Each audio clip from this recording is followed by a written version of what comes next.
वाचाळवीर खूप आहेत, त्यांना चांगलं काम दिसत नाही असं म्हणत उपमुख्यमंत्री अजित पवारांनी खासदार संजय राऊतांचं नाव न घेता टीका केली। लोकांचे प्रश्न सोडवण्यासाठी सरकारमध्ये सामील झाल्याचं यावेळी अजित पवार म्हणाले। अमळनेरच्या पाडळसरे धरणाच्या पाहणी कार्यक्रमादरम्यान ते बोलत होते। उपमुख्यमंत्री अजित पवारांच्या दौऱ्यामुळे राष्ट्रवादी अजित पवार गटाच्या कार्यकर्त्यांची चांगलीच धावपळ उडाली।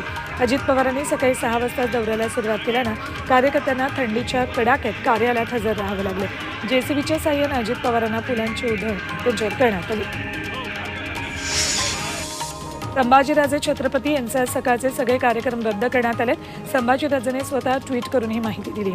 त्यांचा फोनही बंद आहे। नियोजित दौरा तसंच विकास कामं उद्घाटनाचा कार्यक्रम अचानक रद्द करण्यात आल्यानं नव्या चर्चांना उधाण आले।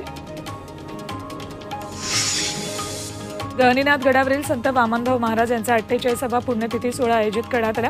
दरवर्षीप्रमाणे धनंजय मुंडे अमृत नोनी आर्थो प्लस ये एक प्रूवन फॉर्मूला है। इसमें मौजूद नोनी फल के गुण और आयुर्वेदिक जड़ी बूटियां शरीर को जरूरी पोषक तत्व देने के साथ साथ हड्डियों और जोड़ों के घिसने, उनमें होने वाले सूजन और दर्द को रोकने में मदद करता है। दर्द मुक्त जीवन के लिए अमृत नोनी ऑर्थो प्लस। हस्ते मुख्य समाधी सोहळ्याची पूजा होईल। यावर्षी उपमुख्यमंत्री फडणवीस, खासदार प्रीतम मुंडे, प्रकाश आंबेडकर उपस्थित राहतील। पंकजा मुंडेंनाही निमंत्रण दिले, मात्र त्या उपस्थित राहतील की नाही याकडे लक्ष आहे।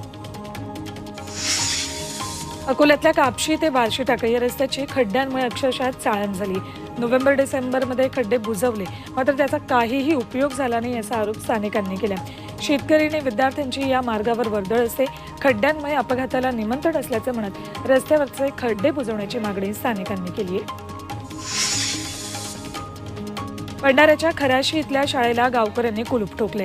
शाळेला शिक्षक मिळत नसल्यानं गावकरी संतप्त आहेत। 25 दिवसांपासून 2 शिक्षक नाहीयेत। नियमानुसार शाळेतील शिक्षकांची बदली करण्यात आली, त्यांच्या जागेवर दुसरे शिक्षक न आल्यामुळे गावकरी संतप्त आहेत।